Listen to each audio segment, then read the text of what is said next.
Blog चाहिँ रहेको छ मनकामना मन्दिरको, जहाँ चाहिँ हामी सपरिवार मन्दिर दर्शन गर्न पुगेका थियौँ।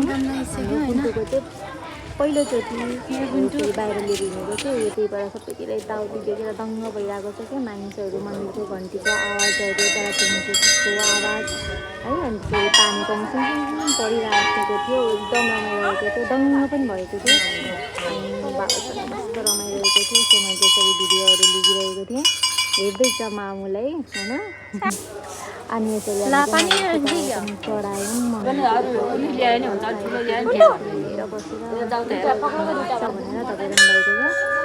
अनि यसरी मैले मिरर देखेँ, त्यहाँनिर चाहिँ फोटो क्लिप पनि हालेँ।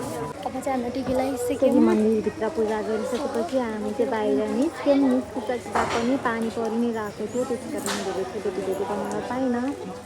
यसरी फोटो खिचौँ भनेर अनि एउटा फोटो पनि खिचेर हामी चाहिँ मन्दिरबाट निस्क्यौँ हतार नगरिकन, किनकि बाबुलाई धेरै इरिटेसन भइसकेको थियो। सो धन्यवाद।